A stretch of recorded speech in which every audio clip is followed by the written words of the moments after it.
Olá, pessoal, boa noite, sejam todos bem-vindos a mais um episódio do nosso amado e maravilhoso Creflix. Boa noite a todos.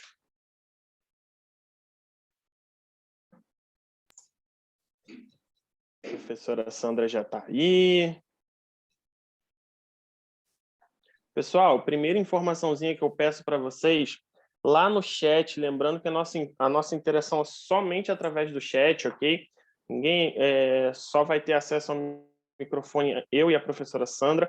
Então, qualquer pergunta ou interação que vocês queiram fazer é totalmente através do chat. Vocês podem colocar lá a quantidade de informação, de pergunta que vocês quiserem. Então, a primeira é nome completo e o seu número de registro, para que a gente já comece a computar sua presença no curso de hoje. Bom, que a galera já até me conhece e já vai botando assim, fulano de tal lugar, fulano de tal lugar. O pessoal lá de Cachoeira de Macacu, tô vendo.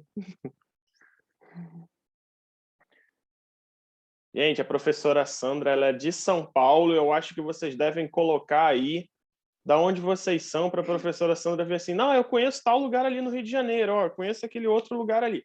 Coloca aí da onde vocês são para a professora saber, falar assim, ó, eu conheço aquele lugar ali, eu conheço aquele outro. Legal, legal. Nossa, muito lugar, né? Muito. Tem pessoal do Espírito Santo também. Que legal.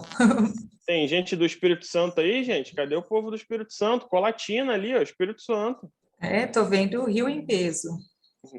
Muito bom, gente. Esse é o nosso episódio 3 do Creflix. Quem está comigo aí no dia de hoje, desde o início, lá às 2 horas da tarde, nós demos início ao Creflix, um episódio 1, professor Jack, depois o episódio 2 com o professor Daniel Leão, e agora nós estamos no episódio 3 com a professora Sandra, finalizando o nosso primeiro dia do Creflix. Então, o CREF1 vem mais uma vez aqui valorizando o profissional de educação física com uma sequência de cursos maravilhosos, só com profissionais top de linha, referência nas suas áreas, com pessoas que estão aqui disponibilizando o seu tempo, seu carinho pelaquilo que elas estudam para ensinar a gente mais um pouquinho. Eu sempre fico aqui, professora Sandra, sempre adquirindo mais e mais conhecimento. Para mim é maravilhoso, eu sou mediador, mas eu aproveito muito para aprender muito, muito, muito. Legal. Então, o CREF1 ele vem agradecer mais uma vez, eu venho em nome do CREF1 agradecer a professora Sandra por disponibilizar o seu tempo e seu conhecimento aqui para a gente. Hoje a professora Sandra é uma professora de São Paulo, então o CREF1 ele está buscando realmente o pessoal que é referência em todos os lados aí do Brasil para trazer um bom conhecimento aqui para vocês.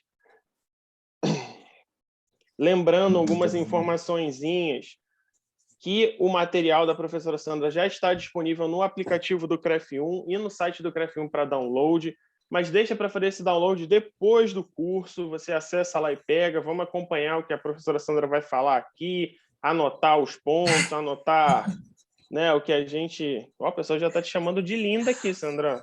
Viu só? Se comporta, gente, pelo amor de Deus. Então, ó, e o certificado vai ficar pronto, disponível para download daqui a 7 dias, então você já pode entrar, fazer o seu download lá. E eu quero saber de uma coisa, quem é que está aqui desde o início maratonando esse Creflix aqui? Bota só eu, bota um dedinho assim, ó. Quem é que está aí desde o início, desde as 2 da tarde? Igual comigo aqui, ó. Só saiu comer uma... Muito bom, galera, muito bom. Nós temos agora 126 profissionais online, numa segunda-feira, 8h30 da noite. Foi maravilhoso o dia todo, pessoal. Em nome do CREF1, agradeço demais vocês que estavam aqui desde o início. E a gente vai finalizar esse primeiro dia aí com chave de ouro, com o conhecimento da professora Sandra. Então, eu vou deixar vocês com ela aí. E aí, lembrando que no Creflix a gente está fazendo uma dinâmica diferente. Vocês podem fazer as perguntas de vocês, eu vou estar aqui anotando Vou deixar a professora Sandra desenvolver todo o conteúdo dela, e aí no final a gente vai entrar com perguntas aí, curiosidades, tá bom?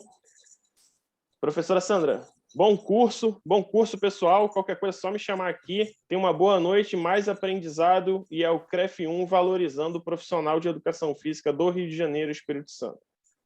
Bom curso, pessoal. Tchau, tchau. Muito bom, Rafael, obrigada pelas boas-vindas. O pessoal deve estar me escutando bem, né? A gente fez um teste antes, acho que tudo ok. Se tiver algum probleminha, você me fala. Para mim está perfeito. Tá perfeito? Então vamos lá. Eu vou compartilhar minha tela e à medida que eu for compartilhando a tela, eu vou me apresentando para vocês também. Só que antes disso, eu vou fazer o seguinte, eu vou desativar o WhatsApp, porque ele vai ficar sinalizando aqui e atrapalhando o pessoal. Só um minutinho.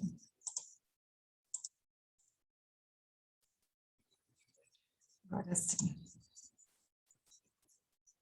Será que tem alguém que me conhece? Pois eu vou descobrir. Um pouquinho daqui a pouco aparece aí na sua tela alguém. Então, vamos lá. Pessoal, para quem não me conhece, eu sou Sandra Nunes. Eu sou formada em Educação Física, mas adoro o tema doenças e musculação. Né? Há mais de 20 anos eu trabalho com musculação com foco em pessoas em reabilitação, com dor, né, com doenças. Então, minha formação aí primária é Educação Física, né? Minha especialização aqui pela Faculdade de Medicina da USP é em treinamento resistido na saúde, na doença e no envelhecimento. E atualmente eu estou fazendo mestrado também aqui na Faculdade de Medicina da USP. A gente vai falar um pouquinho sobre esse tema tem tudo a ver conosco na academia, né? Uma pessoa com epicondilite, com dor no cotovelo, o que eu faço? Ele treina ou não treina? Se treina, como é que tem que ser o treino? Então, a gente vai abordar aqui ao longo aí dessa 1h30 esse tema. É claro que para contextualizar, a gente vai precisar falar um pouquinho, né, dessas doenças. Por que eu falo que o profissional de educação física precisa conhecer a doença? A gente não precisa conhecer o processo patológico, né? Mas a gente precisa entender quais são as regiões que realmente ficam comprometidas, né? E como elas comprometem as articulações, até para que a gente tenha bastante embasamento na hora de conduzir um treino. Então, quando a gente fala em cotovelo e punhos, que é o meu tema, mas eu vou dar uma deixinha para a gente falar um pouquinho sobre ombros doloridos também, a gente tem que lembrar que essas são as principais doenças que acometem, né? Então, uma tendinopatia, uma entesopatia, a síndrome do túnel do carpo, as artroses e as artrites são as doenças mais comuns. Tá? Então, a gente vai falar um pouquinho sobre cada uma delas, para que aí sim a gente consiga entender um pouco qual é o papel da adaptação aí no treinamento, tá bom? Então, a gente vai começar falando um pouquinho o que é uma tendinopatia. Então, quando o médico encaminha um diagnóstico para nós, da área da educação física, né, ele vem para a academia, primeiro que a gente realmente precisa saber o que o nosso aluno tem.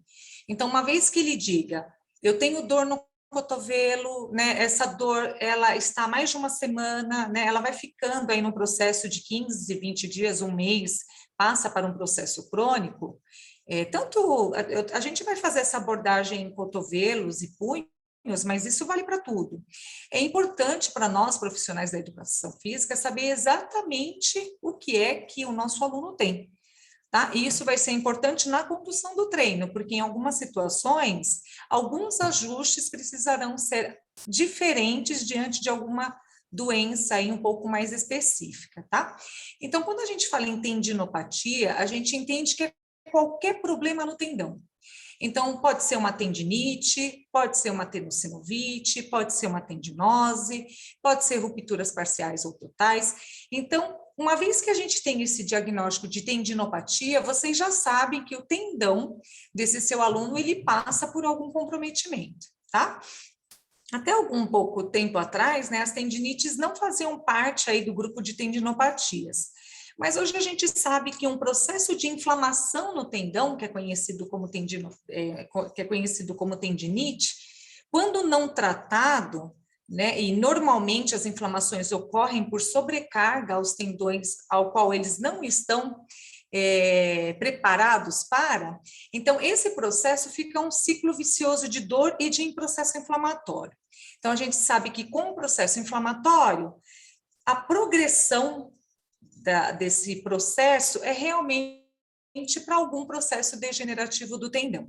Tá? Então, as tendinites causadas por overuse, então, por exemplo, principalmente quando a gente fala em algumas modalidades esportivas, como jogadores de tênis, ou até, vamos falar um pouco da tecnologia, né? Pessoas que usam muito o computador, né? Que passam aí por um processo de muitas horas dedicada a uma de articulação, ela não descansa, ela não tem o repouso, a gente pode ter uma condição aqui de overuse, e aí as tendinites, elas tendem realmente a evoluir para processos degenerativos, tá? As tenossinovites, elas são caracterizadas por inflamações nas bainhas que revestem os tendões.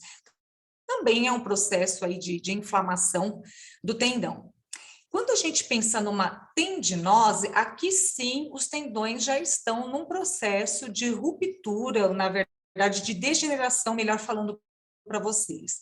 Né? Então, as tendinoses são caracterizadas por degeneração. Aqui eu acabei não colocando, mas a gente pode também ter as calcificações, né, de tendões, e tudo isso interfere no movimento da articulação. E as rupturas parciais ou totais. O que é importante comentar com vocês, né? Que todas as doenças, de uma certa forma, elas têm um cunho genético.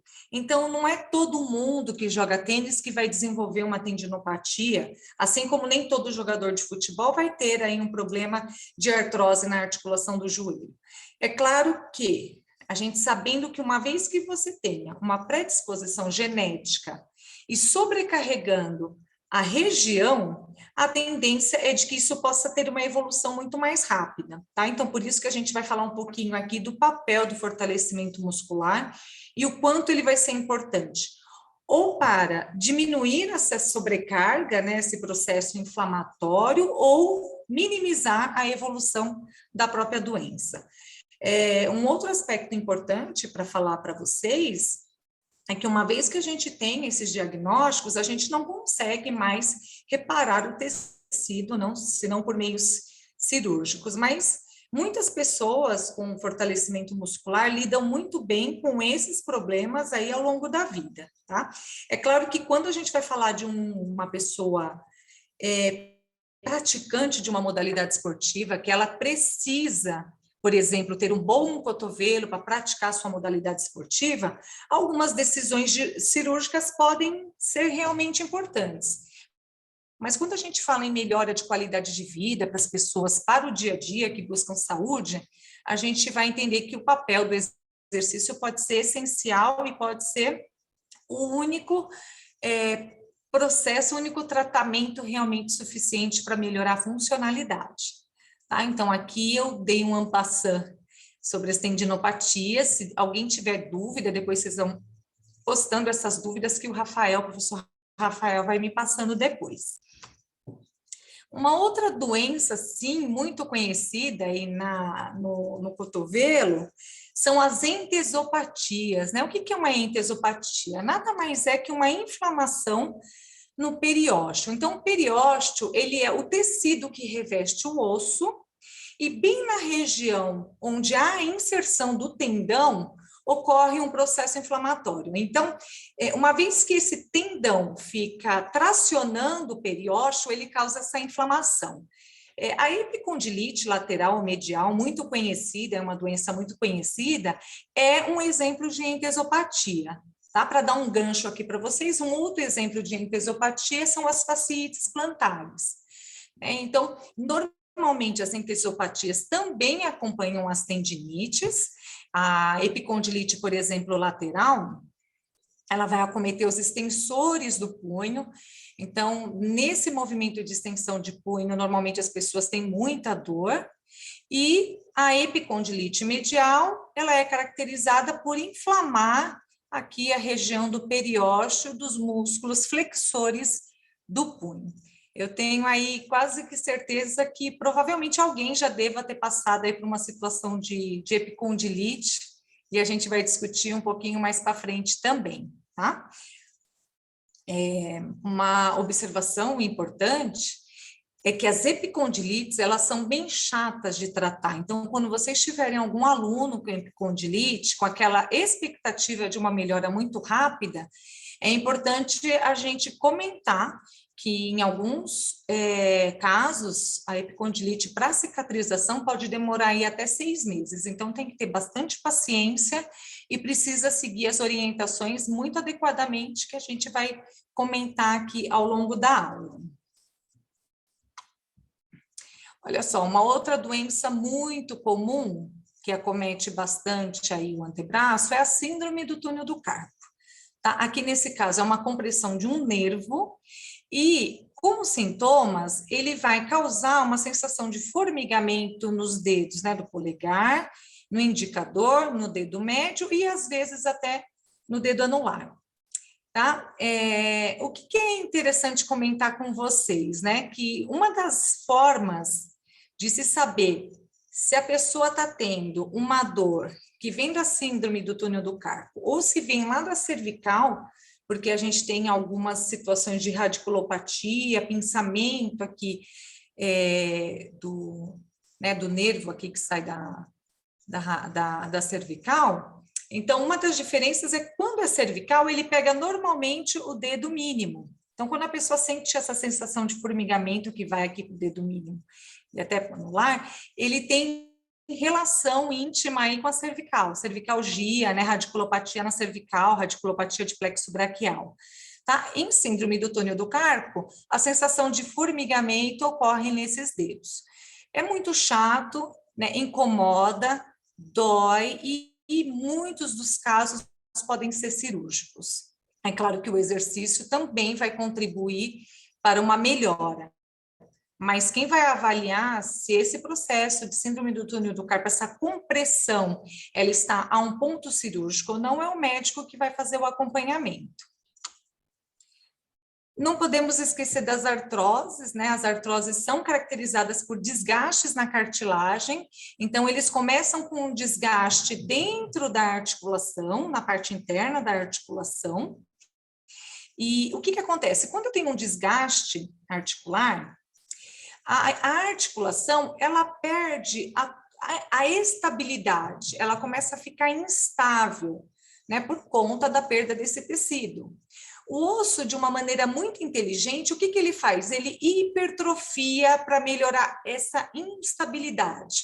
Esse é um processo comum a todas as articulações, né? Acontece no joelho, acontece na coluna. Então, toda vez que eu tenho um processo inicial de desgaste, eu tenho instabilidade articular, o organismo, de maneira inteligente, hipertrofia o osso, e essa hipertrofia tem aí sim a proposta orgânica de melhorar a instabilidade, mas a gente perde em mobilidade, então a mobilidade fica muito comprometida nas artroses. A artrose de mão muito conhecida é essa artrose aqui na base trapézio-metacárpica, conhecida como risartrose, que é a artrose de polegar. Tá? É muito comum em pessoas mais idosas, a gente vai falar um pouquinho das adaptações quando realmente a gente tem um acometimento aí da articulação do polegar, tá? Mas é a artrose mais conhecida nas mãos, é a risartrose, né? A artrose de polegar.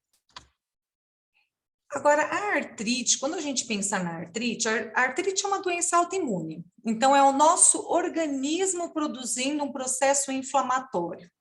Né? A evolução, ela é diferente de uma artrose, então na artrose eu tenho uma hipertrofia óssea, e na artrite eu tenho uma erosão óssea.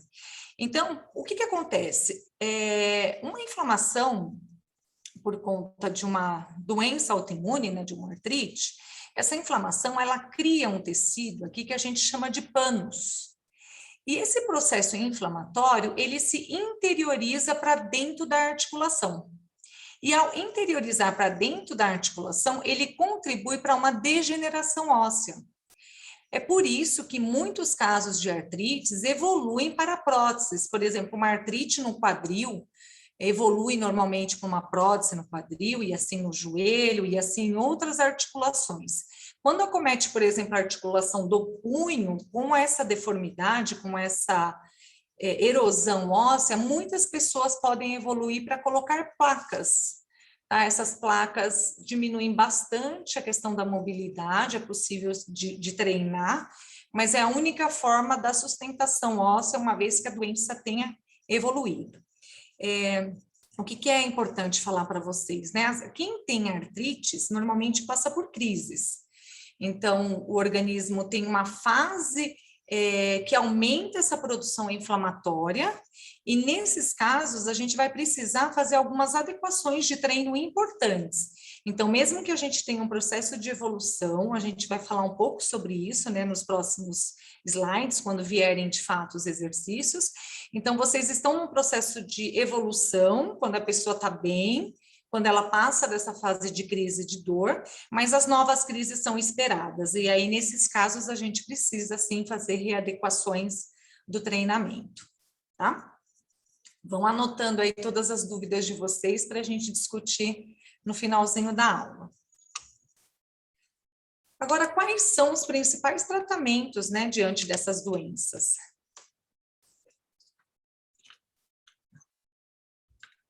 A gente vai ter os tratamentos medicamentosos, a fisioterapia tradicional e o treinamento resistido, né, conhecido popularmente como musculação, tendo aí grande destaque nos trabalhos científicos, na comunidade científica, como sendo um importante exercício promotor, né, de saúde, e inclusive em melhoras de situações muito terapêuticas.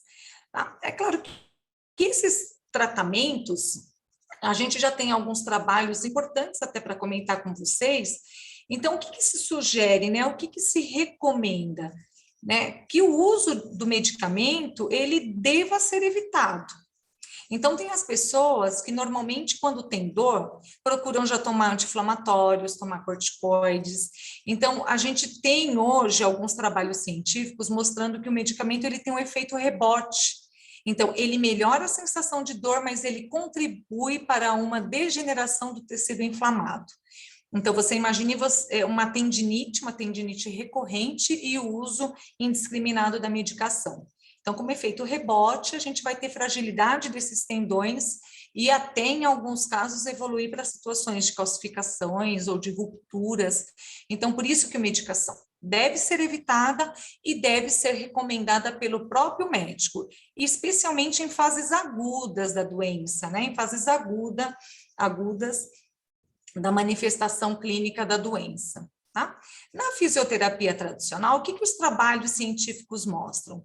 Comparando fisioterapia tradicional com o treinamento resistido, o treinamento resistido se mostrou superior à fisioterapia tradicional, que é o choquinho, os TENS, né, que são aqueles tratamentos mais convencionais da fisioterapia. E esse é um dos trabalhos que eu trouxe para vocês, né, justamente para sedimentar o que eu estou falando. Esse é um trabalho de 2011. É claro que existem inúmeros trabalhos mais recentes sobre isso, depois eu vou citar algumas fontes para vocês, mas por que eu gosto desse trabalho? Porque esse trabalho, ele é um trabalho de revisão sistemática, então ele é um padrão ouro aí nos trabalhos científicos, e procurou levantar o papel do treinamento resistido na reabilitação musculoesquelética. Então, ele foi buscar pessoas que tinham dores na lombar, dor crônica, né, pessoas com tendinopatias, artrose em joelhos, reconstrução de ligamento cruzado anterior e cirurgias de próteses nos quadris, né? Então, o que essa revisão traz para a gente como resultado? Que as pessoas que foram submetidas ao treinamento resistido tiveram efeitos superiores a outras formas de tratamento. Então, mostrando aí cada vez mais o papel do treinamento resistido nas aplicações terapêuticas. Um outro aspecto do exercício que tem sido muito estudado é a contração excêntrica, os benefícios da contração excêntrica. Então, nós sabemos que na musculação a gente tem a fase de contração concêntrica, quando o músculo vence a carga, e a fase da contração excêntrica, que é a fase em que a carga vence, né, o trabalho imposto pelo músculo. E o que tem sido observado? Que nas contrações excêntricas, a sobrecarga que ocorre no tendão contribui para uma proliferação do tecido conjuntivo. Então, isso já se sabe.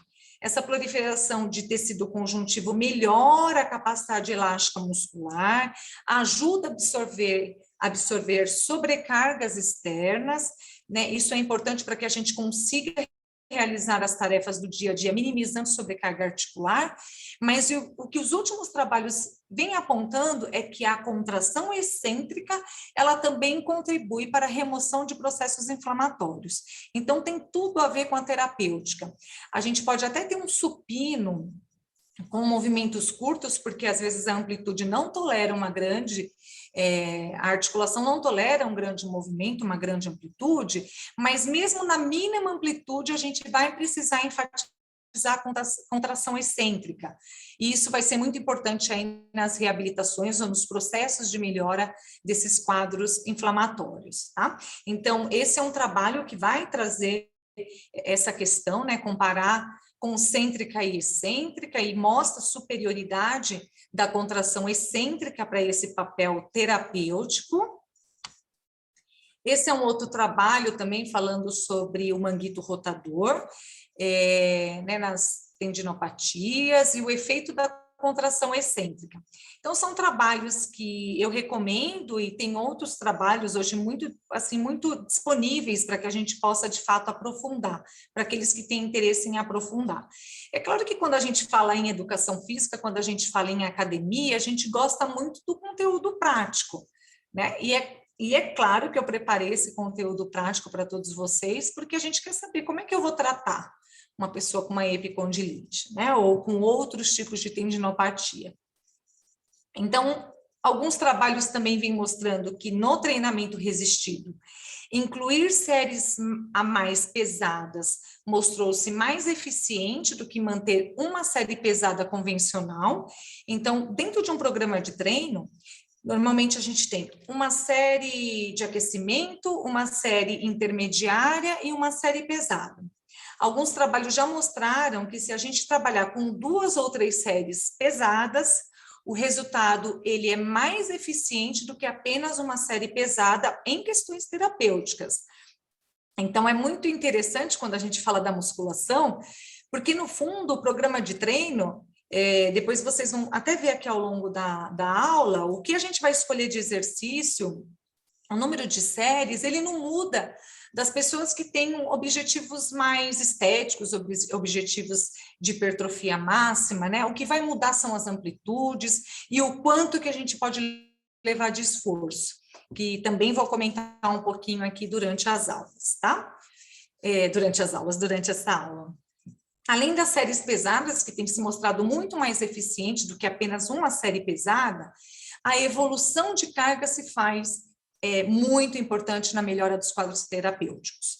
Então, é claro que muitas pessoas, muitos profissionais, às vezes por não conhecer a doença que o aluno apresenta, entende que tem que ser tudo muito suave, tudo muito terapêutico, e de fato precisa ser assim nos momentos iniciais e nas aulas iniciais, porque você está criando estímulos fisiológicos em situações comprometidas e que requerem uma adaptação.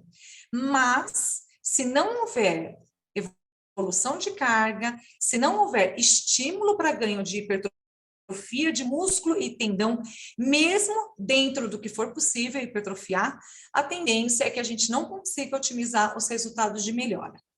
Ok? Rafael, tudo bem por aí? Tudo bem, tudo ótimo, tranquilo. Já tem algumas perguntas aqui, mas vou segurar para o final. Vai segurando. Agora, que exercícios que eu vou selecionar? Hoje nós estamos falando aqui de cotovelos, a gente, né, vem falando aí de punhos, Eu vou me ater nesses exercícios, mas já vou dar uma deixa aqui para vocês que os principais exercícios da musculação não podem faltar num programa de treino, ok? O volume de treino para as pessoas, especialmente que têm epicondilite, devem ser reavaliados.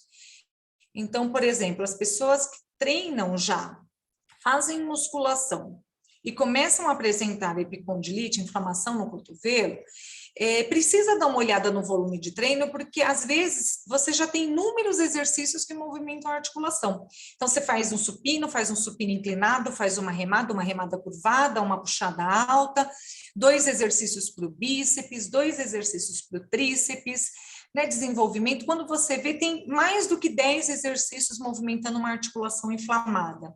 Então, a gente precisa ter uma quantidade de exercícios na dosagem certa para que a gente consiga estimular de uma maneira adequada e também priorizar uma boa recuperação pós-treino. Tá? Esse volume de treino ajustado, principalmente para aqueles alunos que são mais ansiosos, que são do treinamento mesmo, até alto rendimento, ele precisa entender que é tudo muito temporário, até que a gente consiga melhorar esse processo inflamatório. E isso é importante, porque à medida que você for insistindo em treino, que você mantém esse volume alto, com uma dificuldade de recuperação no pós-treino, você pode até fazer com que esse processo fique crônico e depois é muito difícil realmente de recuperar processos inflamatórios. E o segredo realmente vai estar nas amplitudes. A gente vai ver que as amplitudes vão fazer toda a diferença na hora que a gente falar em pessoas com dor. Como é que eu vou conduzir o treino de pessoas com dor? E algumas dicas de pegadas, porque como a gente fala de epicondilite, tem tudo a ver também com muita força de preensão durante o movimento. Ok? Então, aqui estão os principais exercícios e eu gostaria de destacar para vocês esses 2 primeiros, né? O press peitoral ou, se for feito livre, o supino, né? O famoso supino e as remadas. São os 2 principais exercícios que não devem sair de um programa de treino de jeito nenhum. Por quê? Porque são exercícios básicos, são exercícios multiarticulares, que estimulam grandes grupos na sua forma integral, e são exercícios até mais fáceis de fazerem adaptações, porque tem muitos músculos trabalhando sendo estimulados. Tá? Então, esses são os 2 principais exercícios quando eu penso numa pessoa com alguma limitação de ombro, alguma limitação de cotovelo e alguma limitação de punho, tá? É claro que o desenvolvimento, ele é um básico para ombros, todos nós sabemos, mas em alguns casos, a gente, dependendo do volume de treino, a gente pode até incluí-lo no treino um pouco mais para frente, ok? Para as epicondilites, o exercício de bíceps vai ser importante também, a gente vai falar que ele tem um papel importante na melhora das dores no cotovelo, mas com adaptações, com volume adequado, junto com o tríceps, que normalmente não provoca dor. O exercício que talvez provoque mais dor numa epicondilite é um press peitoral, um supino, a gente vai falar sobre isso, e um bíceps também, então por isso que precisam ser bem orientados. E quando eu penso em alguns exercícios específicos para as epicondilites laterais, a gente vai falar de extensão de punho, epicondilites mediais, ou síndrome do túnel do carpo, a gente vai falar um pouquinho sobre a flexão de punho, tá? E o abdominal que eu trouxe aqui, mais no sentido também de mostrar adaptações para vocês, quando o ombro é afetado em alguma situação aí de dor por tendinopatia. Então, eu vou começar a mostrar para vocês alguns exercícios, né? O que é que mais se pratica? Eu trabalho lá no Instituto Biodelta, eu me apresentei, mas acabei não falando para vocês.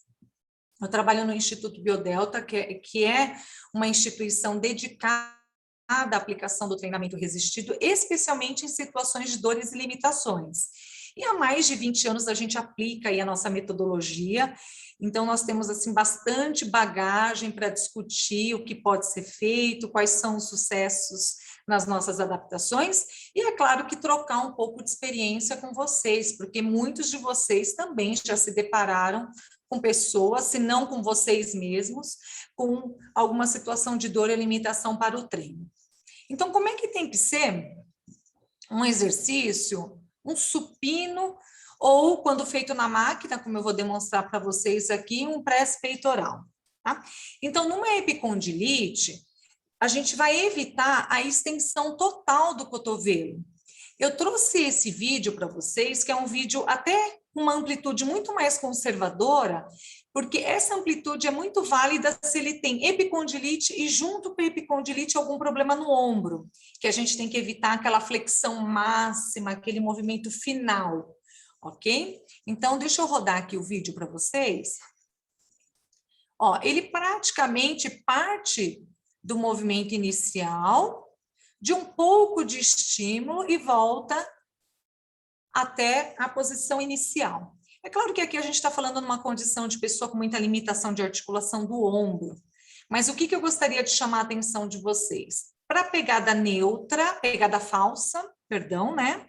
A pegada falsa nada mais é que eu projetar o meu polegar aqui para cima, junto com os dedos, isso ajuda muito a diminuir a força de preensão.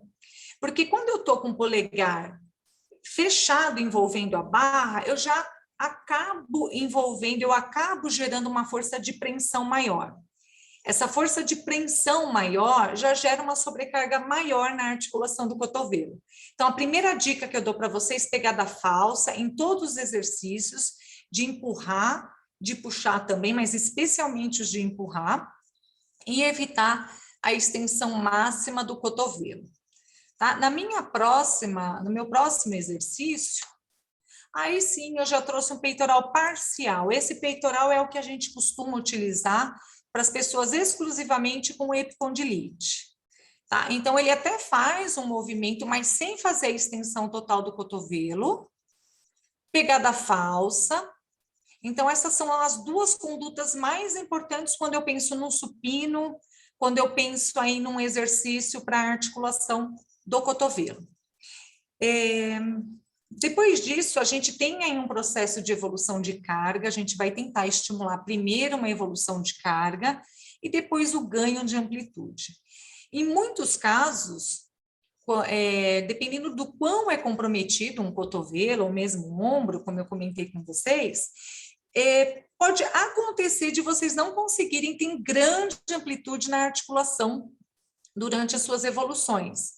Não fiquem frustrados, o importante é a gente conseguir fazer progressões dentro do que é possível, dentro do que a articulação tolera. E não é por conta disso que a gente vai deixar de fazer um estímulo muscular, um estímulo para o tendão. Um outro detalhe que eu gostaria de chamar a atenção aqui de vocês, que toda vez que vocês forem fazer uma adaptação para o músculo, né, o peitoral, no supino ou numa máquina, é importante a gente tentar iniciar com o cotovelo um pouquinho atrás da linha do ombro, né? Então, com uma mínima extensão aí da articulação do ombro. E por que a gente faz essa sugestão? Justamente para a gente estirar o músculo peitoral e o músculo deltoide anterior. E a gente sabe que quando a gente estira a musculatura, a gente tem um estímulo maior para esse grupo muscular. Então, eles acabam sendo melhor estimulados. Então, por isso que a gente tenta ganhar um pouquinho de extensão de ombro, mesmo que seja numa ADM parcial. Eu vou passar aqui de novo para vocês.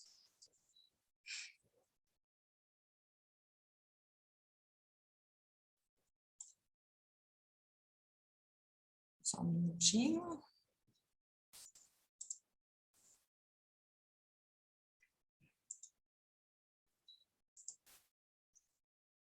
Então, aqui a gente observa, né, que ele leva o cotovelo lá para trás, tem esse estímulo para o músculo peitoral e para o deltoide anterior, que é o objetivo, o grande objetivo desse exercício.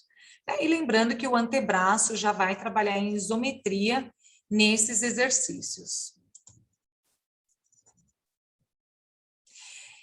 O meu vídeo está rodando, né, Rafael? Sim, perfeito. Para mim está certinho. Legal. Então, aqui eu trouxe uma foto para vocês da pegada falsa, Essa foto ela é bem ilustrativa, é o que a gente recomenda para os exercícios de empurrar, especialmente, de puxar também. Mas o que eu comentei com vocês, a pegada falsa diminui muito a força de preensão em antebraço e torna o exercício mais confortável, mais possível de ser realizado.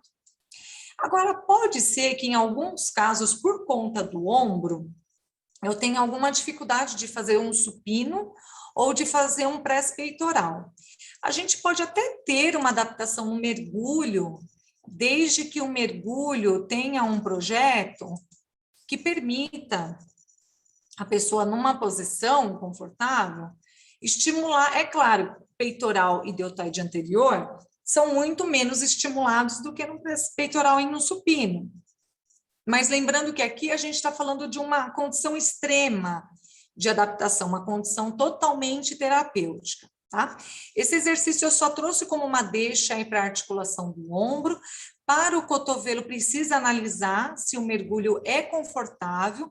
Normalmente é possível de ser feito, a gente tem uma dificuldade maior nos exercícios que envolvem flexão do cotovelo, por exemplo, as remadas, do que os exercícios que envolvem extensão do cotovelo. Mas é claro que tudo é experimentar e avaliar o conforto do aluno.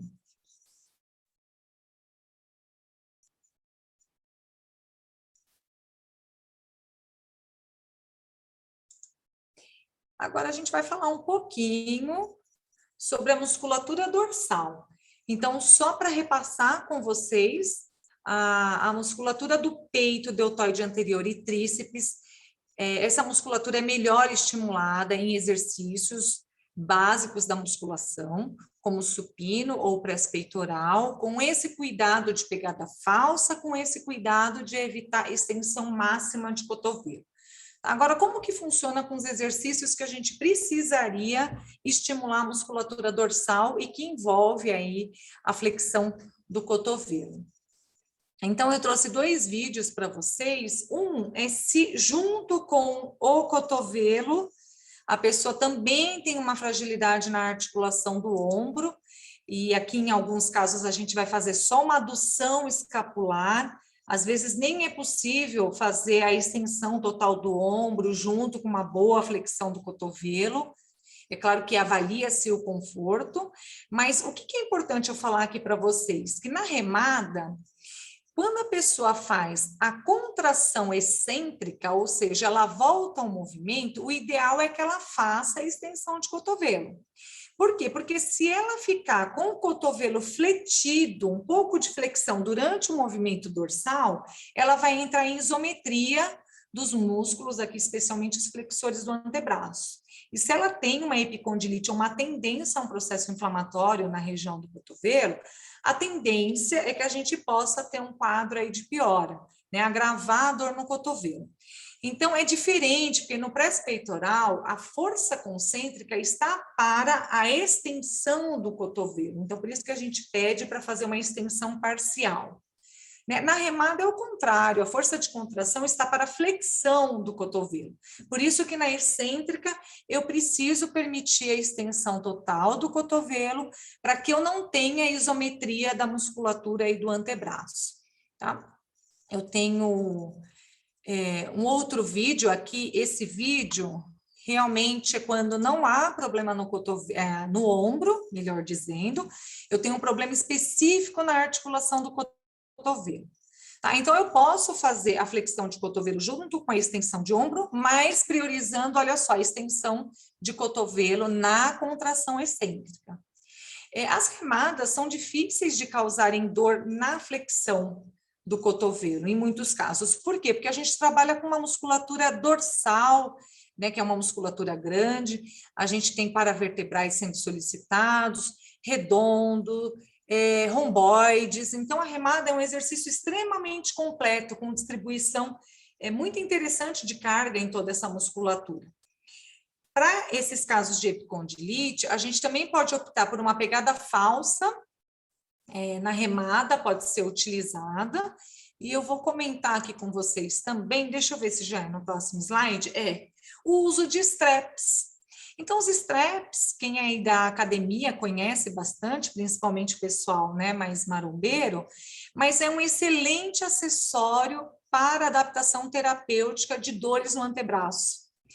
Então, é uma bandagem, pode ser um strap extremamente simples, nem precisa ser aqueles engrenados, aqueles de gancho, né? A pessoa vai envolver a bandagem aqui, para as remadas, aqui falando de exercício para puxadores, né? O strap só funciona para os puxadores, e é um acessório muito interessante, porque ele minimiza bastante a sobrecarga na articulação aí do punho, tá? E do cotovelo. Então, é uma excelente adaptação no caso de epicondilite, no caso de dores, por síndrome do túnel do carpo, nas epicondilites, né, como um todo. O cuidado maior dos straps é quando a pessoa tem muita dor na articulação do punho, e aí você precisa avaliar se essa tração que o strap faz não vai causar e provocar uma dor na articulação do punho, tá? Caso isso aconteça, como já aconteceu na nossa prática com uma cliente que tinha uma artrite muito avançada, a gente fez uma bandagem primeiro na articulação do punho, como os boxeadores fazem. E aí sim o strap por cima, porque a articulação fica mais estabilizada, funciona super bem, tá? Então é uma dica que eu dou para vocês aí nesses casos de dores na articulação do punho. A puxada alta, né? Muita gente acha que os puxadores são os exercícios básicos para as costas, né? Embora muita gente goste desse exercício, principalmente o pessoal aí do treinamento, ele não é um básico para o grande dorsal, né? O básico sempre vai ser aí a remada inclinada, remada curvada, remada no próprio equipamento. A puxada alta vai ser um complementar para a musculatura dorsal. Mas o que eu gostaria de comentar com vocês? Que quando a pessoa tem uma fragilidade na articulação do ombro, precisa ter muito cuidado com a puxada alta, porque para ela trabalhar de maneira eficiente o grande dorsal, ela precisa de uma grande amplitude com a articulação de ombro e extensão máxima de cotovelo. E numa articulação fragilizada, a gente não recomenda esse exercício. E também, né, no caso aí das epicondilites, num processo inflamatório, numa fase aguda, a remada vai ser o principal exercício, vocês podem mantê-lo enquanto essa cicatrização vai acontecendo. E aí sim, depois pensar em colocar uma puxada alta. Eu trouxe um vídeo aqui para vocês, só como um material um pouco a mais, para comentar que, por exemplo, o único diagnóstico que hoje a gente tem uma experiência muito importante aí com a puxada alta, complementando a remada, não é substituindo a remada, é nas capsulites adesivas. É uma doença que congela a articulação do ombro. Então, como a proposta numa capsulite é melhorar a amplitude articular do ombro, aí sim vocês podem trabalhar com a puxada alta, mas bem no limiar de dor, né? Bem no limiar onde ele tolera, justamente para ganhar a amplitude, aí esse passa a ser o foco. Mas é o único caso em que a gente coloca a puxada alta numa questão terapêutica. Então, só reforçando com vocês, puxada alta e epicondilite, numa fase inflamatória, pode não combinar no programa de treino. O desenvolvimento é um excelente exercício, né? Um básico para a articulação do ombro. Nas epicondilites precisa de alguns cuidados. Eu trouxe 2 vídeos para vocês. Um é se a pessoa, junto com a epicondilite, tem um problema na articulação do ombro. Então, esse exercício ele precisa ser curto. Eu vou evitar a flexão máxima do ombro. Na orientação, ele pode até parar no stop a cada repetição para relaxar um pouco os ligamentos e os tendões da articulação do ombro, e sempre também com a pegada falsa. Tá? Por quê? Porque a pegada falsa no desenvolvimento, ela contribui para eu fazer uma partida de movimento com o ombro aduzido, né? Lembrando que num ombro fragilizado, quanto maior a abdução e rotação externa, pior aí o movimento, a adaptação para uma articulação de um ombro já fragilizado.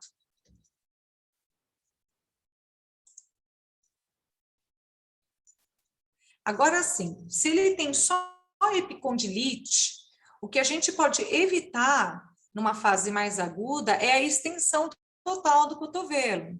Então, a gente vai trabalhar com movimentos mais parciais, pegada falsa, parando no stop a cada repetição. Isso tudo contribui para que o exercício fique mais confortável para a articulação do ombro. Eu vou passar mais uma vez aqui o vídeo, porque ele está rapidinho. Então, a posição do banco é uma posição que permite um trabalho com adução do ombro sem induzir a uma máxima rotação externa, que é o que a gente não vai recomendar, né, para as articulações aí nem de ombro, nem de cotovelo, inclusive para alto rendimento, para treinamento. Um clássico, né, é utilizar o desenvolvimento supino mesmo no movimento com a barra à frente, né, evitar realmente a barra atrás, justamente porque você tem dois movimentos que para a articulação do ombro não são favoráveis, né, rotação externa com grande abdução. Então, isso não é bom nem para uma articulação saudável. E outra coisa, né, lembrando que o desenvolvimento, ele tem como proposta trabalhar deltoide anterior e deltoide medial, então não faz sentido a gente passar a barra por trás da nuca, ok? Opa.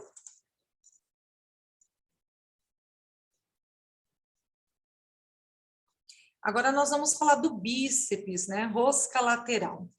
Como é que eu vou fazer uma adaptação de treino nas epicondilites? É um exercício que vai entrar no programa, vocês podem colocar, iniciar com um supino ou com press peitoral e com uma remada. Alguns treinos, 2, 3 treinos, no máximo 2 semanas, vocês podem colocar o rosca lateral como uma proposta até terapêutica. O que é importante? Evitar a extensão máxima de cotovelo lá embaixo. Essa é uma dica. A outra é fazer a inclinação do tronco à frente para evitar essa sobrecarga na articulação, tanto do cotovelo quanto na articulação do ombro. Então, é uma adaptação que funciona, porque a gente sabe que o bíceps provoca muita dor no processo de epicondilite, então as cargas precisam ser reduzidas. O número de repetições também, não precisa trabalhar com grandes repetições. A gente sabe que repetição também é sobrecarga para uma articulação fragilizada. E evitar aí a extensão total do cotovelo ao final do movimento. Deixa ele carregar aqui para a gente passar, para eu tentar passá-lo de novo.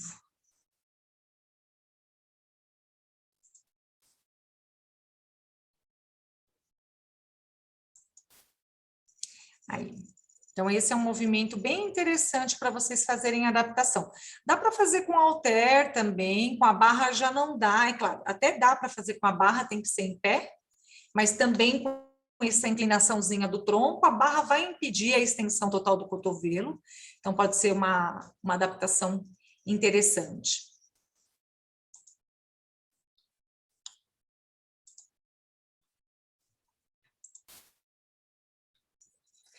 O tríceps, na nossa prática, dificilmente as pessoas têm dor na extensão do cotovelo em exercício de tríceps, o que é diferente no exercício de bíceps, é muito mais comum essa sensação de desconforto. É claro que a gente pode pensar em algumas adaptações, por exemplo, um tríceps no pulley, pensando aqui, lembrando que a pegada falsa ela é importante para a gente ter essa posição articular mais confortável, mas se vocês tiverem uma máquina, vocês podem fazer a inclinação do tronco à frente durante o movimento. Isso pode facilitar, pode tornar o exercício mais confortável. Na nossa prática, como eu comentei, o tríceps, ele é um exercício que provoca menos dor. É claro que vocês vão fazer essas tentativas, né, de pegada falsa. Se tiver dor na extensão total, parar um pouquinho antes do movimento, mas é um exercício bem possível de ser incluído no programa de treino. E aí nós vamos falar dos específicos para articulação. Então, quando a pessoa tem uma epicondilite lateral, que acomete os extensores do punho, um exercício que vale a pena incluir como complementar é o exercício de extensão de punho. Aqui eu trouxe, né, esse vídeo num equipamento, mas vocês podem tranquilamente fazer esse mesmo exercício com halter em pé, ele fazendo a extensão aqui na lateral do corpo, ou com uma anilha, né, pequena, que ele possa encaixar a mão, né, que tenha a anilha que tenha pegador, pensando aí em pouca carga inicial. E quando vocês estiverem em alguma situação de equipamento, é importante parar no stop a cada repetição, porque essa parada no stop ajuda a reposicionar as mãos, ajuda aí a promover uma técnica de movimento bem adequada. Algumas pessoas, embora ele esteja fazendo aqui com a pegada fechada, que é o que é mais confortável, em artroses na articulação aqui do polegar, como eu comentei com vocês, que é bem comum, que é a mais comum das artroses nas mãos, você pode tentar fazer uma pegada falsa com um movimento menor, até porque com a pegada falsa aqui você acaba não tendo uma grande amplitude de movimento, mas às vezes é o que é possível de se adaptar numa pessoa que tenha dor nessa articulação.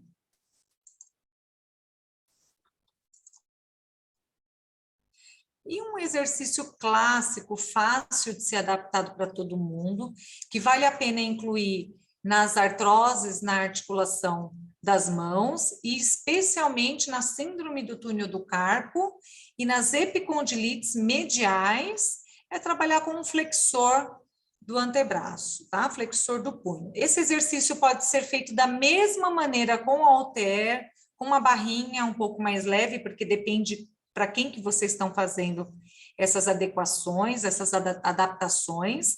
E importante, não rolar a barra por entre os dedos, porque isso força os ligamentos da articulação do punho. Então, é basicamente da posição aqui neutra para o movimento de flexão, podendo ser simultâneo ou unilateral, vai depender muito do conforto individual. Tá? Mas eu vou passar aqui.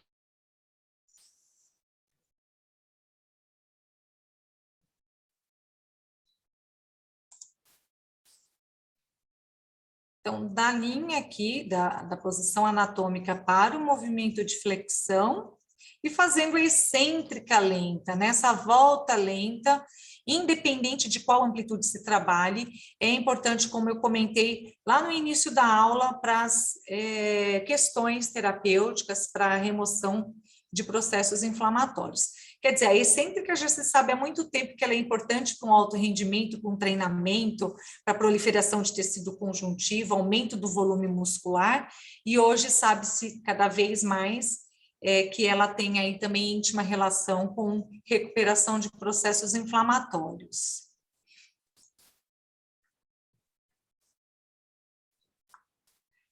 E, por fim, para a gente dar uma finalizada, e eu abri aqui para as perguntas, a gente vai falar de adaptação no exercício abdominal.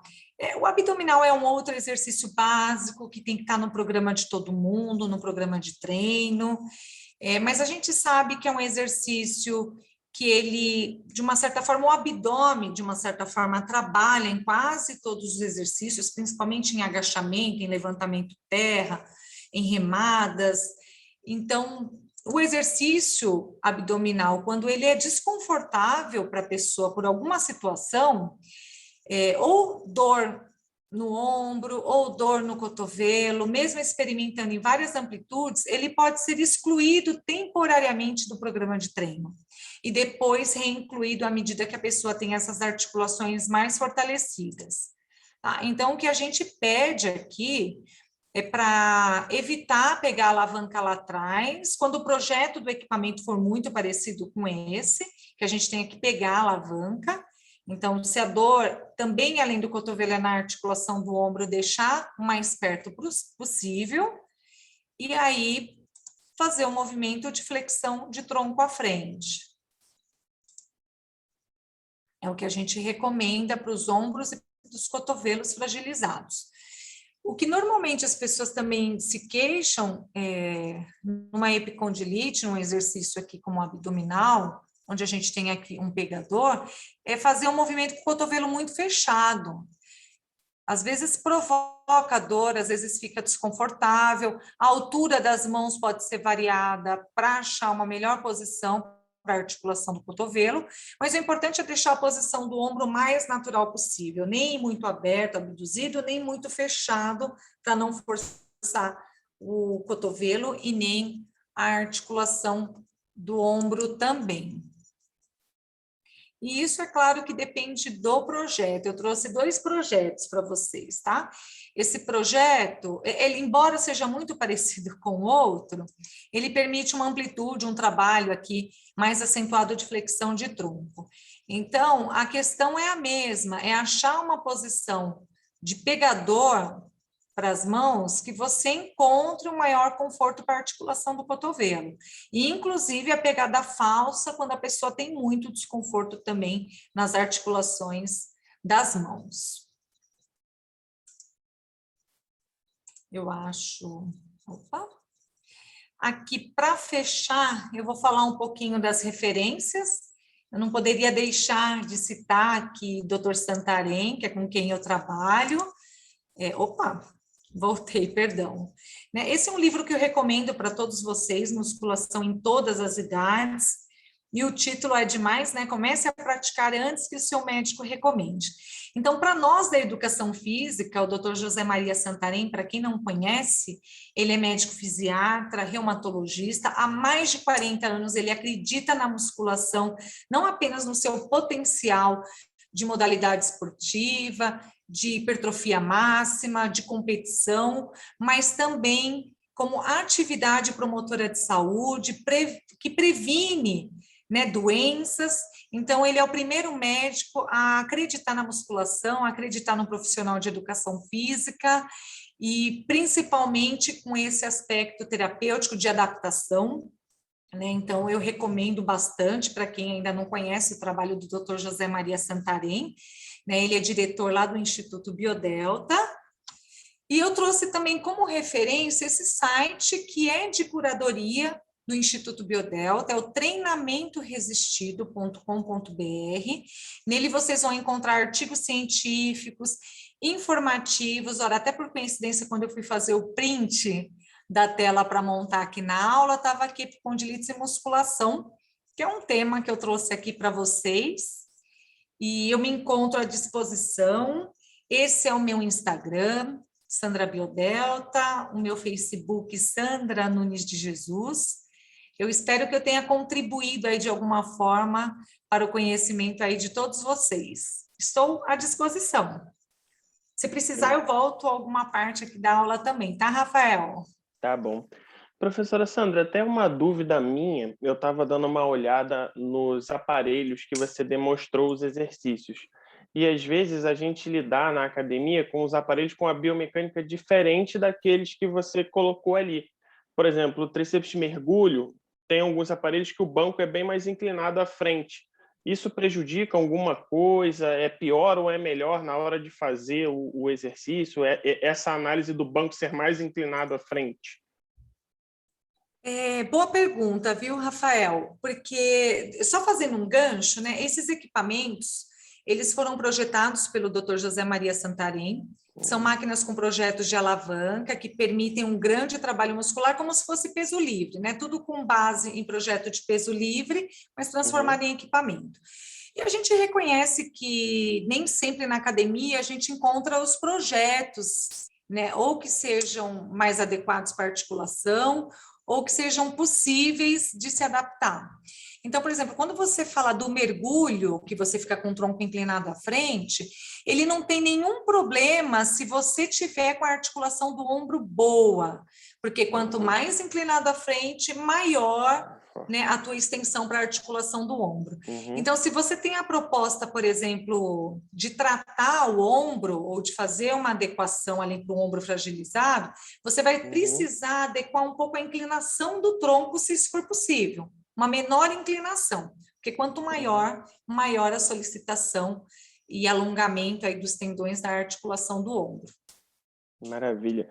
Tem algumas perguntinhas. A professora Maria dos Reis perguntou: pessoa com epicondilite, ela geralmente sente choque quando faz os exercícios? Pode ser que tenha choque, a gente tem as pessoas que têm relato de choque, mas normalmente ele é uma dor constante na articulação. É uma dor mesmo de inflamação. É claro que o importante seria ele fazer uma avaliação médica, porque às vezes a gente acha que é uma epicondilite, pode ser que não seja uma epicondilite. Mas não é raro os relatos de pessoas que de repente aí sentem que dá aquela sensação de choquinho na articulação. Maravilha. Tendo senovite no punho, polegar não consegue se mexer. Após o tratamento com fisioterapia e medicamentos, após o fortalecimento, tem chance de voltar a tendo senovite? Então, tudo tem cunho genético, como eu falei lá no comecinho da aula. Né? Tem pessoas que têm mais facilidade de ter inflamação. Ele pode voltar principalmente se a pessoa tiver sobrecarga excessiva na articulação do punho. O que é uma sobrecarga excessiva? São movimentos repetitivos, é trabalhar com uma carga além do que uma articulação do punho tolera.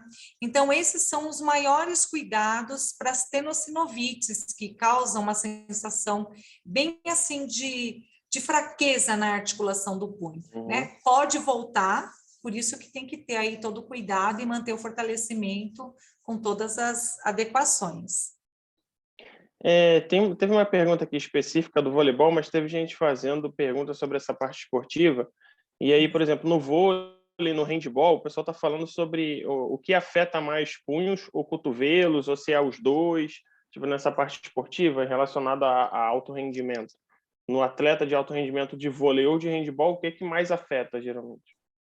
Não, então, é que isso depende muito, mas assim, atleta de voleibol, normalmente a articulação do ombro é muito acometida. Né? O que a gente tem de principal modalidade esportiva que acomete uma articulação, por exemplo, do cotovelo, é quem joga tênis, até pela própria posição. Mas é claro que toda modalidade esportiva, né, todo esporte, na sua prática diária, você parte para esforços repetitivos excessivos. Então, se o atleta ele tem uma tendência genética a desenvolver processos inflamatórios, ele vai desenvolver, não tem jeito. Mas no voleibol a gente tem muita lesão, né, inclusive de articulação das mãos e dos ombros também. Então, é bem comum. E no handball, até por conta da própria pegada e da própria utilização, né, dos movimentos repetitivos de flexão de punho, às vezes a gente pode ter um processo aí de causa mais dolorosa na articulação do punho. Né? O tratamento é diminuir os esforços, não tem jeito. Né? Inclusive, partir para os tratamentos mais convencionais na fase aguda, como gelo, e não deixar de ter no programa de treino a musculação, né? Hoje as modalidades esportivas aceitam muito mais os programas de musculação, como até preparatórios para articulação, que vai ser submetida aí a grande sobrecarga. Maravilha. Você falou sobre a pegada falsa, e aí estão perguntando se ela também se aplica para síndrome do carpo, síndrome do túnel do carpo, a pegada falsa. Também se aplica, mas assim, na síndrome do túnel do carpo, a gente tem essa compressão do nervo mediano, que é uma compressão nervosa. Né? Quando eu falo em epicondilite, que você tem tendões, então, quando eu tenho pegada fechada, eu tensiono esses tendões. Então, para a própria síndrome do túnel do carpo, eu posso experimentar uma pegada falsa para aliviar essa tensão muscular, que no movimento, por exemplo, de uma flexão de punho, pode ser que seja excessiva. Ok? Então, sim, pode ser uma adaptação para a síndrome do túnel do carpo. Lembrando que síndrome do túnel do carpo, Quando ela fica crônica, ela precisa de reavaliação médica em muitos dos casos. Maravilha. Inclusive aí para indicações, infelizmente, até cirúrgicas. Você falou sobre a carga de supino, e aí a carga do supino depende do grau da dor, né, que você vai trabalhar. Então, qualquer exercício, a gente tem que iniciar com a mínima carga possível para aquele dado aluno. Por isso que o profissional de educação física que orienta a musculação tem que treinar, né? A gente precisa treinar porque a gente ganha muito esse feeling. Ah, será que uma barra olímpica de 20 quilos é possível para um aluno X? Ou eu preciso de uma barra de 12 quilos? Ou eu preciso iniciar com halter? Porque até a barra pode ter maior sobrecarga. Então, inicialmente, é uma carga adequada para estimular, sem piorar o quadro de dor. Em muitos casos, por exemplo, você vai iniciar, inclusive, sem a carga, somente com o peso da barra e vai avaliando o pós-treino. Às vezes, você vai fazer uma barra que ele piora do cotovelo, ele piora da articulação do ombro no pós-treino. Você tem que partir aí para um halter como opção.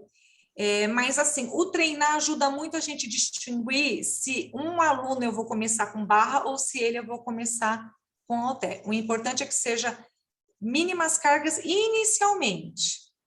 E, de preferência, você fazer um treino que evite dor durante a execução. Em muitos casos, pessoas com dores crônicas no ombro, que sentem dor a qualquer movimento, talvez sintam dor, inclusive, durante o exercício. Como é que eu vou avaliar? Eu vou avaliar se ele não piora no pós-treino, tá? Então, é isso que não pode acontecer, uma piora no pós-treino, porque esses são os casos mais, assim, extenuantes, né? Os casos mais difíceis de tratar, mas de preferência que eu consiga fazer uma adequação sem dor. Maravilha. O Wagner está perguntando por que o frio piora tanto a síndrome do túnel do carpo. Eu acho que são todas, né? Não é só a síndrome do túnel do carpo, não. Sim, dor e períodos chuvosos, né? Por quê? Porque o organismo fica muito retesado, né? As pessoas ficam muito retesadas. Então, uma coisa é usar o gelo para um tratamento local de 15 minutos que tem efeitos analgésicos. O outro é eu ter uma situação fria durante um dia todo, e que é isso mesmo, Wagner, as pessoas pioram dos seus quadros de artroses, de artrites, de processos inflamatórios. Por isso que quando você está num programa de treino, que o teu aluno faz uma excelente evolução, e você consegue fazer essa evolução, quanto mais você evoluir num processo que ele está bem, melhor é, porque quando ele tiver uma crise, você desce, mas não desce tanto, entendeu? Mas tem tudo a ver com um organismo muito retesado. A Verônica está perguntando, o treinamento contra-resistido auxilia o tratamento de túnel do carpo, mas e o alongamento, também é recomendado? Ah, perfeita pergunta. A gente tem alguns trabalhos científicos também mostrando assim, o alongamento, o que acontece com o alongamento, né? Para ele ser efetivo, você tem que induzir a articulação a uma dada amplitude que nem sempre o aluno tolera. E o que tem se observado? Que o melhor alongamento para os melhores resultados terapêuticos é o alongamento com carga. Por isso que a contração excêntrica na musculação é a mais eficiente. Porque você vai trabalhar, por exemplo, no supino, uma contração excêntrica controlada dentro do que a articulação tolera e com carga.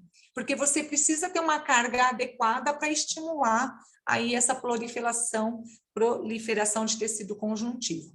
Tem que ter cuidado com os alongamentos em pessoas que têm articulação muito fragilizada. E só o alongamento por si só, ele não resolve, porque você precisa ter a carga e precisa ter o fortalecimento muscular junto. E para isso, né, modéstia à parte, não estou defendendo a musculação, mas ela é a melhor dos mundos para esses casos. Maravilha. A galera focou na síndrome do túnel do carpo aqui. Depois de uma cirurgia, qual seria o melhor exercício? A pessoa fez cirurgia, fez o que ela tem que fazer, veio para a musculação. Ah, perfeito. Primeiro, se certificar se ela está liberada para fortalecimento muscular, tá, gente? Isso é super importante. Né? Às vezes a pessoa chega lá, fiz a cirurgia, estou liberada. Liberada para quê? Às vezes para uma fisioterapia analgésica, muito médico pede. pede, mas se ele pede mecanoterapia e cinesioterapia, são sinônimos de musculação terapêutica, tá? Então, os dois exercícios iniciais, peitoral ou supino adaptado, não é o supino inclinado, que eu estou falando supino reto, né, tradicional, e a remada. Então, você vai incluir esses dois exercícios com repetições entre 12 e 6, né, com 3 séries, uma de aquecimento, uma intermediária e uma pesada. Depois você vai incluindo séries a mais pesadas, embora possa não estar pesado ainda nessa fase. E aí sim você incluir, depois de algumas sessões, 4, 5 sessões, o flexão de punho, tá? É um excelente exercício aí para reabilitação de uma cirurgia pós-síndrome do túnel do carpo. É claro que sempre aí acompanhado do conforto e do pós-treino, como é que essa pessoa fica no pós-treino. E sabe um outro exercício que eu acabei não comentando aqui, mas que às vezes é bem válido, são os hand grips.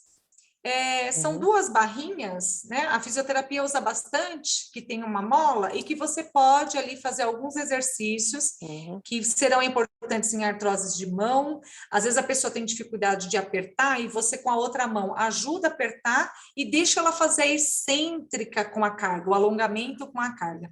É um exercício também que vale a pena investir. Maravilhoso. E eu acho que você já tinha respondido, mas eu vou fazer de novo. O pessoal ficou perguntando lá, porque o pessoal se amarrou na maquinazinha de rosca-punho. Aí o pessoal está perguntando se pode fazer em pé, pode fazer sentado, deitado, de joelho, de cabeça para baixo, como é que pode fazer, que às vezes não tem a maquininha, né? E aí fazer com um halterzinho, e qual seria a melhor posição para colocar, se é em pé, se é sentado, se é apoiado? Ah, perfeita pergunta. Ó, é o seguinte, se vocês vão trabalhar, eu vou falar dos dois exercícios, tá? Se vocês vão trabalhar com extensor do punho, é melhor em pé, com o cotovelo em extensão, porque você tem mais curso de movimento. O movimento faz mais extensão, tá bom? Por quê? Porque quando eu flexiono o cotovelo e vou fazer uma extensão, eu fico com um movimento muito limitado. Então, é melhor eu fazer com o cotovelo estendido. A flexão do antebraço, ela é mais fácil de adaptar. A pessoa pode estar sentada, você apoia o antebraço na coxa e deixa só o punho fora da articulação do joelho para você poder trabalhar com um pouquinho de mobilidade na flexão do punho, mas não pode ser aquela flexão exagerada, não pode rolar a barra por entre os dedos, como eu comentei. Então, é um exercício super fácil de ser adaptado. Flexão de punho na posição sentada, e com o antebraço em cima da tua coxa, na linha mesmo da coxa. Extensão de punho em pé, com o cotovelo em extensão. Respondeu, Será que o pessoal captou? Acho que o pessoal entendeu. Manda um joinha aí se vocês entenderam. Se tiver mais alguma pergunta, vamos nessa, galera. Com E aí a gente certeza. aproveita... Entenderam. Boa. Teve também uma pergunta que é sobre o desenvolvimento no ombro. Aí você falou de capsulite adesiva e eu me lembrei da pergunta. A pessoa perguntando se o desenvolvimento com halter também seria uma opção legal. Ah, perfeito. O desenvolvimento pode ser com uma barra levinha, com a mesma pegada, a pegada falsa vai ajustar o cotovelo na posição adequada e pode ser com halter. Eu gosto da barrinha porque a pessoa direciona mais o movimento, né? Com halter, às vezes a pessoa pode ficar um pouco instável. Mas se eu não tenho barra e tenho halter, tudo na vida pode ser feito com peso livre. Na verdade, tudo na vida começou com peso livre, né? Na musculação. Então, sim, com a barra ou com o halter. Na capsulite adesiva, é um exercício interessante para ganho de mobilidade, mas trabalhar no limiar da dor, porque a capsulite normalmente vem com o tendão inflamado também. Então, a gente não pode piorar a inflamação. Você vai achar o limiar de dor e ali você vai trabalhar na amplitude que for mais confortável. Tá? Se for na epicondilite, tem que evitar a extensão total do cotovelo, porque gera bastante sobrecarga. Maravilhoso, para mim Muito foi bom, as perguntas perfeito. estão ótimas. Mais alguma pergunta, gente? Vamos botar um joinha aí para a professora Sandra ficar animada e voltar mais aqui para ensinar mais e mais para a gente. Tem gente pedindo para você voltar lá no slide anterior para tirar foto do livro. Volto. Já está aqui, ó. Gente, tira um print aí, tira uma foto desse livro aí, para a gente já pegar como referência. Editora Manoli geralmente tem lá para vender no site deles. Esse livro já está com a edição esgotada, ele só tem na versão digital, tá? Mas é possível de ser encontrado com certeza. Maravilha. É um livro para público profissional como nós e para público leigo também, ele tem uma linguagem bem acessível. Vale muito a pena. Muito bom. E aí, galera, o que vocês acharam desse webinar incrível da professora Sandra com o CREF 1? Bota aí, o que vocês acharam no chat aí dessa noite incrível, maravilhosa com a professora Sandra. Muito bom. A gente tem ainda uns minutinhos, se eles quiserem tirar dúvidas, eu me encontro aqui à disposição. Teve gente que já pesquisou o livro em PDF, já o pessoal já está rápido, ó. Nossa, já tão rapidinho? Quero a segunda parte. Tem gente perguntando, professora Sandra, se a epicondilite é uma doença degenerativa. Então, a epicondilite, ela não é ainda uma doença degenerativa, né? Ela é uma doença inflamatória do periósteo, daquele tecido que reveste o osso. É claro que o tendão é que causa a entesopatia, que é o nome aí dessa inflamação. Por quê? Porque à medida que o tendão vai sendo tracionado, ele vai puxando o tecido e vai inflamando. Agora, isso ocorre junto com o processo inflamatório de tendão. Tendão inflamado, pode sim ter um processo de tendinose, uma degeneração. Por isso que qualquer exercício, qualquer dor, precisa tratar de uma maneira que a gente tente ficar 100% sem dor. Não 100%, porque depende do histórico, a pessoa nem consegue ficar mais sem dor. Mas cortar esse processo crônico da doença. Porque aí o tendão, ele com o processo inflamatório, ele tende a se desgastar numa velocidade ainda maior. Maravilha. Tem mais uma perguntinha aqui. O ajuste da velocidade escápulo-humeral pode ajudar na recuperação da epicondilite medial ou até das duas? Faz de novo a pergunta no comecinho, Rafael. Se o ajuste da velocidade escápulo-humeral pode ajudar na recuperação da epicondilite medial ou até das duas. Não, na verdade são coisas diferentes, né? A escápula tem maior relação com os processos lá da articulação do ombro. O que vai interferir na recuperação do cotovelo é trabalhar com extensão total em remada e parcial no peitoral com pegada falsa. Então, não necessariamente tem relação com a escápula, tá? Que tem maior relação com as inflamações na articulação do ombro. Pessoal perguntando se capsulite adesiva tem cura. Olha, boa pergunta. Sabe o que acontece? Até hoje, não se sabe ao certo o que causa a capsulite, né? Muita gente aí tem uma linha forte dizendo que tem relação com a doença autoimune, mas assim, tem cura. Então, as pessoas que têm um ombro congelado voltam a ter mobilidade na articulação do ombro. É claro que tem que avaliar se junto com a capsulite ela não tem processos degenerativos no supraespinhal, no manguito rotador, porque tudo isso vai interferir na articulação. Mas as capsulites, assim, tem, e normalmente a pessoa congela um ombro, e quando você vê, melhorou um ombro e congelou o outro. Por isso que ainda não se sabe ao certo aí o processo de evolução dessa doença. Tá? Mas melhora. Eu digo para vocês que as pessoas voltam a ter grande mobilidade só com o peitoral e com a remada, que são dois importantes exercícios. Antes mesmo de incluir outros, como desenvolvimento para ganho de amplitude, ou a puxada alta, como eu comentei com vocês, no limiar de dor. Maravilha. Gente, acho que fomos, né? Não tem mais nenhuma pergunta aqui. Acho que a professora Sandra foi clara. Tem uma galera aqui, professora Sandra, se manifestando que nos cursos anteriores a gente foi falar de coluna, aí o outro falou que tinha um monte de problema de coluna, agora ele já revelou um outro problema dele, que ele também tem síndrome do túnel do carpo, né, Wagner? Fala aí você. e ainda trabalha, ainda dá aula, e o pessoal tá aqui. O Rafa me sacaneou lá no anterior, mas mal ele sabe que eu tenho outro problema também. E Wagner, vai ser uma boa cobaia para a gente. Ó, que maravilha aí, Eu Wagner. posso responder aqui uma pergunta que passou no Claro, chat sobre pode, a síndrome de Kervine? Né? pode, Ela claro. também é uma inflamação na bainha aí dos tendões, né? Parece Uhum. uma tenossinovite, e normalmente, né, pega aqui também a região do polegar.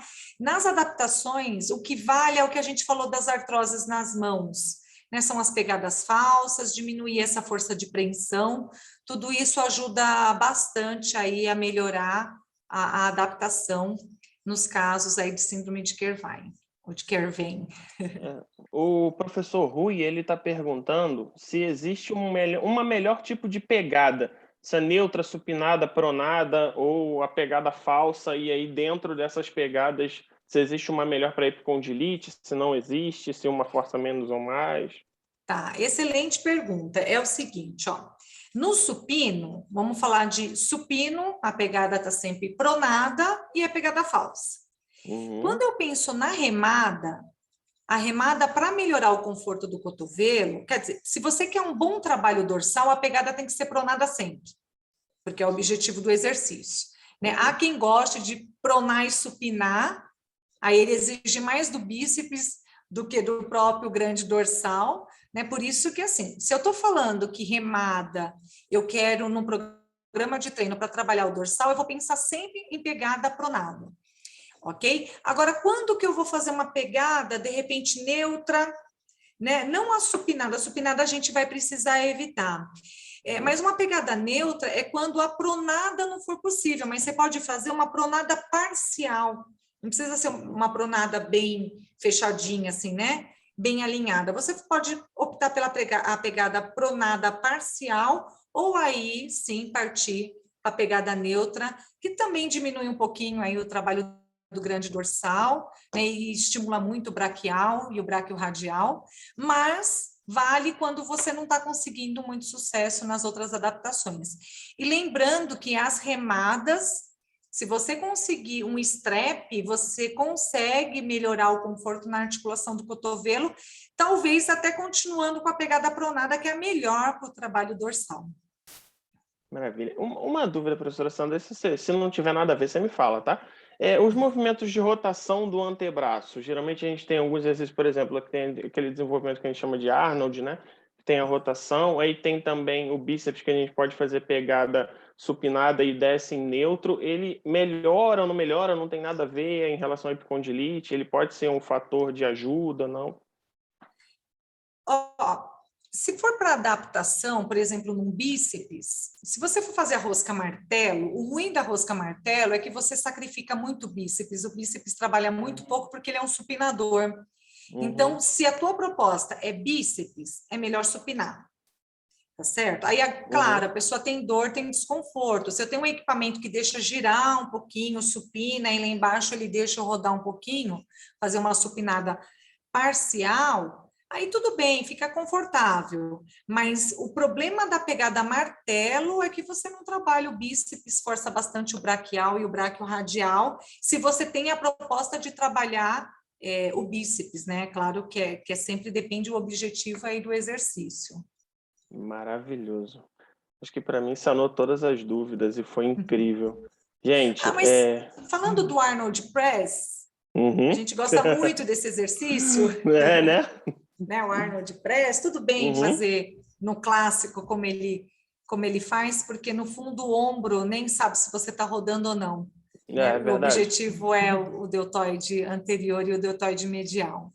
Mas ele é confortável para fazer no estilo Arnold Press. O clássico. Reconheço. E aí, pessoal, mais alguma pergunta? Querem falar mais alguma coisa? Aproveitem a professora Sandra aqui para mandar aquele recado caloroso também. E aí, pessoal, estamos chegando ao final do nosso primeiro dia do Creflix. Bota aí. Mas amanhã tem mais, gente. Quem fez os Verdade. 3 cursos de hoje, os 3 episódios do Creflix, manda um alô aí. E aí, ó, sempre faço uma brincadeirinha com eles, professora Sandra, e hoje eu vou fazer no seu Instagram e no Instagram do CREF1. Ó, quem não seguiu ainda a professora Sandra lá no Instagram é Sandra Biodelta.